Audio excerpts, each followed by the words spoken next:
नमस्कार, मैं प्रवीण गौतम। दोस्तों, वीडियो में इस बात का विश्लेषण करेंगे कि बिहार के चुनाव प्रचार में पीएम मोदी और गृह मंत्री अमित शाह का क्या नया बयान सामने आया है, जिसके बाद सवाल खड़ा हो गया है कि क्या बीजेपी चुनाव के बाद नीतीश कुमार के साथ गेम करने वाली है। भले अमित शाह ने दावा किया था कि केंद्र में मोदी और बिहार में नीतीश कुमार बने रहेंगे, यहां पर वैकेंसी खाली नहीं है, लेकिन अमित शाह ने जनता के बीच चुनावी रैली में किसे बड़ा आदमी बनाने की बात की है, यानी मुख्यमंत्री बनाने की बात की है। वो भी आगे आपको दिखाएंगे। अमित शाह का बयान आपको सुनाएंगे जो पिक्चर साफ करता है कि बीजेपी के मंसूबे क्या हैं। अमित शाह के इस बयान के क्या मायने हैं, इस बात का विश्लेषण करेंगे। पहले पीएम मोदी के बयान की बात करते हैं कि पीएम मोदी ने इस बार के चुनाव को अलग बताते हुए जो बोला, उसे लेकर विपक्षी नेता कहते हैं अगर एनडीए जीतता है तो नीतीश कुमार की बजाय बीजेपी का सीएम होगा। पीएम मोदी के बयान ने साफ कर दिया है, ये विपक्षी नेताओं का कहना है। पवन खेड़ा ने यह वीडियो शेयर किया है। कांग्रेस प्रवक्ता पवन खेड़ा पीएम मोदी का वीडियो शेयर करते हुए कहते हैं अब जबकि बीजेपी के प्रधान प्रचारक ने बिहार की धरती से खुद ऐलान कर दिया कि 20 सालों में नीतीश सरकार ने कुछ नहीं किया और अब कह रहे हैं कि बीजेपी सीएम के साथ काम करने का शिलान्यास करेंगे, तो यह भी बता दें कि इंडिया गठबंधन के मुख्यमंत्री उम्मीदवार तेजस्वी यादव के सामने बीजेपी का कौन सीएम का चेहरा होगा, कम से कम नीतीश बाबू को तो बता देते। तो पवन खेड़ा नीतीश कुमार के साथ गेम करने का आरोप लगाते हुए पीएम मोदी का बयान शेयर करते हैं। इस बयान में पीएम मोदी क्या कहते हैं अपने भाषण में चुनावी रैली में, जरा सुनिए। नवंबर को वोट देकर के भागना मत। उसके बाद जब एनडीए सरकार का शपथ समारोह होगा ना, उसमें भी आना है, क्योंकि ये इस बार का जो मुख्यमंत्री का शपथ समारोह होने वाला है ना, एनडीए के मुख्यमंत्री का शपथ समारोह बहुत खास है, क्योंकि ये शपथ समारोह सिर्फ मंत्री और मुख्यमंत्री मंत्रियों को बिठाने का शपथ समारोह नहीं है। ये शपथ समारोह तो विकसित बिहार बनाने का शिलान्यास है। दोस्तों, पीएम मोदी का यह बयान अपने आप में एनडीए सरकार के काम की पोल खोलता है। अगर विकास का शिलान्यास इस चुनाव के बाद होगा तो 20 साल से नीतीश कुमार क्या झक मार रहे थे, इसका मतलब नीतीश कुमार ने कोई काम नहीं किया, डबल इंजन सरकार ने कोई काम नहीं किया। विकसित भारत का शिलान्यास चुनाव के बाद होगा तो मतलब अपनी सरकार का रिपोर्ट कार्ड पेश कर दिया पीएम मोदी ने। और एक और शब्द का इस्तेमाल किया, बार बार एनडीए मुख्यमंत्री शब्द का इस्तेमाल किया। जब नीतीश कुमार सीएम का चेहरा है, नीतीश कुमार के चेहरे पर वोट मांगे जा रहे हैं, तो पीएम मोदी क्या इन शब्दों का इस्तेमाल नहीं कर सकते थे कि नीतीश कुमार जी का जो शपथ ग्रहण समारोह होगा, नीतीश कुमार का नाम लेने की बजाय पीएम मोदी ने बार बार एनडीए मुख्यमंत्री का नाम लिया। अब इसे लेकर विपक्षी नेता सवाल उठाते हैं और कहते हैं कि नीतीश कुमार को तो नहीं बनाया जाएगा, तो बता दें किसको बनाने की तैयारी है। तो इसे लेकर अमित शाह का एक बयान भी मार्केट में आया है।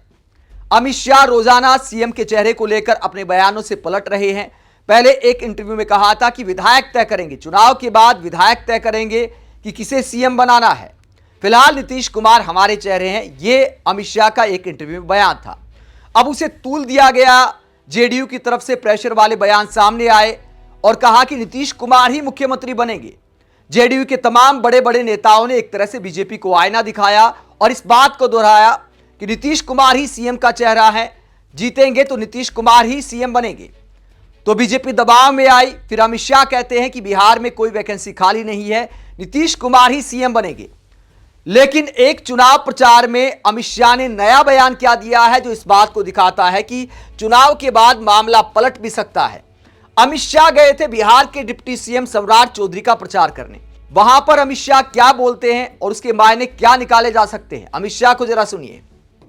सम्राट चौधरी यहां से विधायक बनकर जब पटना जाएंगे, मैं अभी बिहार में हर जगह जा रहा हूं, जहां जा रहा हूं वहां लोग कहते हैं कि साहब हमारे विधायक को मंत्री बनाने की काम करिएगा, मगर हमने तारापुर वालों आपको तो बना बनाया उप मुख्यमंत्री दे दिया है, उप मुख्यमंत्री। और आप भरोसा रखिए, सम्राट जी को प्रचंड बहुमत से जिताइए, मोदी जी सम्राट जी को बड़ा आदमी बनाएंगे, बड़ा आदमी बनाएंगे। तो अमित शाह कहते हैं कि सम्राट चौधरी को विधायक बनाइए, मोदी जी सम्राट चौधरी को बड़ा आदमी बनाएंगे। एक लाइन में यह भी बोलते हैं कि देखिए हमने आपको बना बनाया उप मुख्यमंत्री दे दिया है।